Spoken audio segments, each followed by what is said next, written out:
नमस्कार साथियों, स्वागत है आप लोग का VVI HD 91 में। तो दोस्तों आज हम लोग पढ़ने वाले हैं हिंदी व्याकरण के पहला चैप्टर यानी वर्ण विचार को। अगर भारत में कोई भी एग्जाम हो, अगर उसमें हिंदी विषय हो, अगर हिंदी विषय में वर्ण से प्रश्न आए तो हम वादा करते हैं कि इसके बाद आपको कोई वीडियो देखने का नौबत नहीं आएगा। तो आप हमारे वीडियो में जुड़े रहें और शुरू से अंत देखें और एक एक प्रश्न को बेसिक से जानते हैं। चलिए सबसे पहले वर्ण विचार एक चैप्टर है यानी वर्ण की परिवार। तो सबसे पहले हम जानते हैं कि वर्ण क्या होता है। वर्ण कोई भी भाषा की सबसे छोटी मौखिक एवं लिखित इकाई को वर्ण कहते हैं। वर्ण हिंदी में 53 होते हैं, जिनमें 53 को दो भागों में बांटा गया है। पहला स्वर वर्ण और दूसरा व्यंजन वर्ण। स्वर वर्ण 11 है, अ आ इ ई उ ओ री ए ऐ ओ औ। व्यंजन वर्ण 33 है, क वर्ग से प वर्ग तक का प्रत्येक वर्ण तथा य र ल व तालव्य स मूर्धन्य ष दंत्र ह। कुल 53 वर्ण इस प्रकार है: 11 स्वर वर्ण, 33 व्यंजन वर्ण, 2 अयुग्वाह अंक, को अयुग्वाह कहते हैं, और 2 उत्क्षेपित व्यंजन वर्ण बरारा और ढ को, और एक अवशिष्ट व्यंजन जो एक लाठी पे की दर से देते हैं, ये नया व्यंजन वर्ण में जुड़ा है, और 4 संयुक्त व्यंजन वर्ण अक्ष तरह य और सरा को कहते हैं। अब हम जानेंगे कि सबसे पहला भेद स्वर क्या होता है। तो स्वर जो अक्षर स्वयं अपने से बोला जाता है यानी पूरा स्वतंत्र होता है। आप स्वर को बोलिए तो डायरेक्ट यानी पेट यहाँ से निकलेंगे और जैसे अ ए ओ औ, ये अंदर से बोला जा रहा है, जो स्वतंत्र है उसे हम स्वर कहेंगे। तो स्वरों की वर्गीकरण इस प्रकार है। उत्पत्ति के आधार पे 2 स्वर होते हैं, एक मूल स्वर और दूसरे का संधेय स्वर होते हैं। यानी मूल स्वर कौन कौन है? अ ई उ री, यानी मूल स्वर की संख्या 4 है। संधेय स्वर जो 2 प्रकार के हैं, एक दीर्घ स्वर, दूसरा मिश्रित संयुक्त स्वर। दीर्घ स्वर 3 है, आ ई उ, और मिश्रित संयुक्त स्वर ए ऐ ओ औ। ए अ धन ई से ए बना है, अ धन ए से ऐ बना है, अ धन उ से ओ बना है, और अ धन औ से औ बना है। चलिए उसके बाद मात्रा के आधार पर स्वर 3 प्रकार के होते हैं: हर्ष स्वर, दीर्घ स्वर और पल्लवित स्वर। हर्ष स्वर कौन कौन है? अ ई उ री।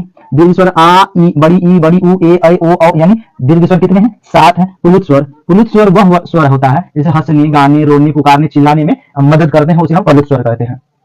और जीव की क्रियाशीलता के आधार पर स्वर 3 प्रकार के होते हैं: अग्र स्वर जो छोटी ई, बड़ी ई, ए ऐ री, जो जिसकी संख्या 5 है। दूसरा मध्य स्वर हम किसको कहते हैं? अ को मध्य स्वर कहते हैं, अ को। उसके बाद पश्च स्वर, आ छोटी उ, बड़ी उ, ओ और औ को क्या कहते हैं? पश्च स्वर कहते हैं। पश्च स्वर की संख्या कितनी है? 5 है। चलिए उसके बाद है कि मुख खुलने के आधार पे स्वर की 4 प्रकार होते हैं: अर्ध, सवरित स्वर, लगभग, बंद। मतलब इस वर्ण को बोलने में लगभग मुख हमारे क्या होंगे? बंद होंगे। जैसे छोटी ई, बड़ी ई, ओ री, यानी इसकी संख्या कितने हो गए? 5 हो गए। अब उसके बाद दूसरा नंबर अर्ध समवृत स्वर, जिसका आधा बंद। इस वर्ण को बोलने में हमारा मुख क्या होगा? आधा बंद होगा। जैसे ओ ए, इसकी संख्या कितनी है? 2।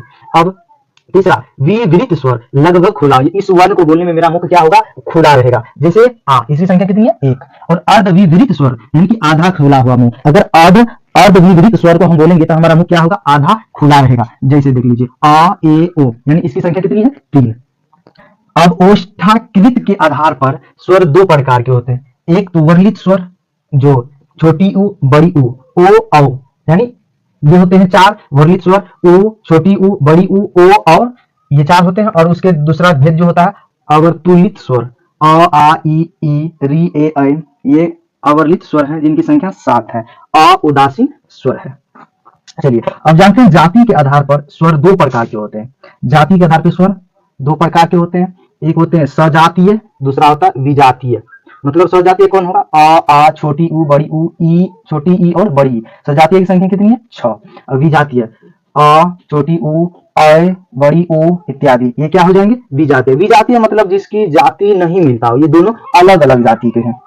अब प्रकृति के आधार पर स्वर 2 प्रकार के होते हैं। प्रकृति के आधार पर स्वर 2 प्रकार के होते हैं: अनुनासिक स्वर आ छोटी ई, बड़ी ई, इस करके आगे तक जाते हैं। और उसके बाद दूसरा होता है अनुनासिक स्वर जो चंद्र बिंदु होते हैं, उसे हम क्या कहते हैं? अनुनासिक स्वर।